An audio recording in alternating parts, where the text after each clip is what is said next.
اچھا، تو آج ہم تلنگانہ کے تعلیمی نظام میں کچھ ممکنہ بڑی تبدیلیوں پر بات کر رہے ہیں۔ ہمارے پاس محمد نصیر الدین صاحب کی دی ہوئی کچھ معلومات ہیں جو آٹا سے ہیں، اور ہم سمجھنے کی کوشش کریں گے کہ یہ سینئر سیکنڈری اسکول کا کیا منصوبہ ہے اور یہ ڈیجیٹل تعلیم کا کیا معاملہ ہے۔ مقصد یہ ہے کہ ان ذرائع سے جو اہم باتیں ہیں وہ سامنے لائی جائیں۔ تو پہلی بات تو یہ سامنے آئی ہے کہ وزیر اعلیٰ ریونت ریڈی صاحب نے ایک خاص ہدایت دی ہے۔ وہ چاہتے ہیں کہ 10ویں جماعت کے بعد طلباء کی پڑھائی رکے نہیں کسی طرح، بلکہ وہ کم از کم آپ کہہ لیں انٹرمیڈیٹ تک ضرور پڑھیں۔ جی بالکل، یہی بنیادی سوچ ہے، اور اس کو عملی جامہ پہنانے کے لیے تجویز یہ ہے کہ 9ویں سے لے کر 12ویں جماعت تک تعلیم ایک ہی جگہ ہو، ایک ہی ادارے میں۔ انہیں سینئر سیکنڈری اسکول کہا جائے، یعنی شاید پھر 10ویں کے بعد کالج بدلنے کی ضرورت نہ پڑے۔ اور یہ بھی کہا گیا ہے کہ اس ماڈل کو اپنانے سے پہلے دوسری ریاستوں میں دیکھا جائے کہ وہاں کیا نتائج رہے، مطلب داخلوں پر، ڈراپ آؤٹ پر، کامیابی کی شرح پر کیا فرق پڑا، اس کا گہرائی سے جائزہ لیں۔ اصل مقصد تو یہی لگتا ہے کہ بچے بیچ میں پڑھائی چھوڑ نہ دیں۔ یہ تو واقعی ایک بڑا قدم محسوس ہوتا ہے۔ اچھا، تو کیا یہ فیصلہ بس اوپر ہی اوپر ہو رہا ہے، یا اس میں آپ کہہ لیں مشورہ وغیرہ بھی شامل ہے؟ نہیں، وزیر اعلیٰ نے تو کافی زور دیا ہے کہ وسیع مشاورت کی جائے۔ انہوں نے کہا ہے کہ این جی اوز سے بات کریں، ماہرین تعلیم سے، عوام سے رائے لیں، یہاں تک کہ اسمبلی میں بھی اس پر بحث کی تجویز دی گئی ہے۔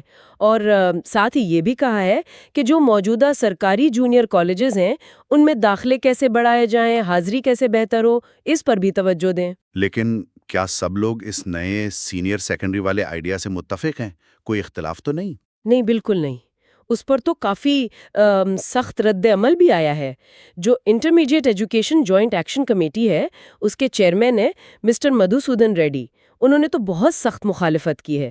ان کا کہنا ہے کہ یہ تو تعلیمی نظام کو 50 سال پیچھے لے جانے والی بات ہے، اور انہوں نے اسے پسپائی کا قدم یعنی ایک سٹیپ بیکورڈ کہا ہے۔ وہ تو کہہ رہے ہیں کہ اس تجویز کو فوراً واپس لیا جائے۔ اوہ اچھا، یعنی اس پر تو بالکل واضح طور پر دو مختلف آراء موجود ہیں۔ یہ تو کافی دلچسپ صورتحال ہے۔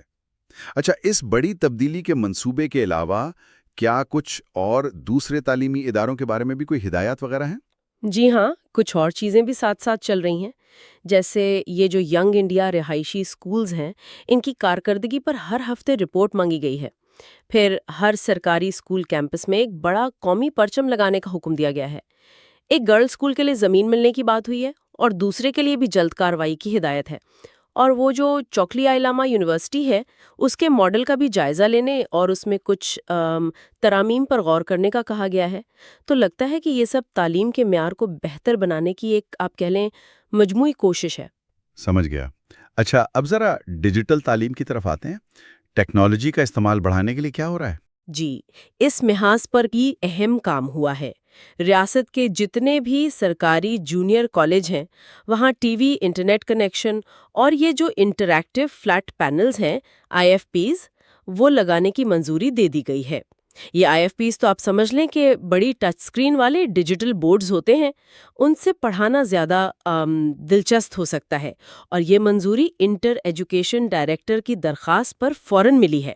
اس کے علاوہ کالجوں کی دیکھ بھال کے لیے طلبہ کی تعداد کے حساب سے مینٹیننس گرانٹ بھی منظور ہوئی ہے، جو کم از کم 5,000 روپے سے لے کر زیادہ سے زیادہ 20,000 روپے ماہانہ تک ہوگی۔ تو مجموعی طور پر اگر دیکھیں تو تلنگانہ میں تعلیم کے نظام میں کافی کچھ بدلنے کی کوشش ہو رہی ہے۔ ایک طرف تو یہ سینئر سیکنڈری اسکولوں کا نیا ماڈل ہے، مقصد ہے ڈراپ آؤٹ کم کرنا، لیکن اس پر شدید اختلاف رائے بھی ہے۔ اور دوسری طرف سرکاری کالجوں میں جدید ڈیجیٹل سہولیات لانے پر بھی کام تیزی سے ہو رہا ہے۔ جی بالکل، اور اہم بات یہ ہے کہ یہ صرف انفراسٹرکچر بدلنے کی بات نہیں لگتی۔ اس سالے عمل میں مشاورت، پرانے نظام کا جائزہ اور جو مختلف نظریات ہیں ان کو سننے کی کوشش نظر آ رہی ہے۔ تو یہ ایک پیچیدہ تبدیلی ہے۔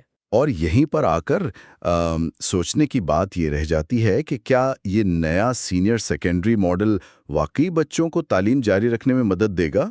کیا اس سے ڈراپ آؤٹ کی شرح کم ہوگی، یا پھر جیسا کہ کچھ لوگوں کو خدشہ ہے، یہ کہیں تعلیمی نظام کے لیے ایک قدم پیچھے تو ثابت نہیں ہوگا؟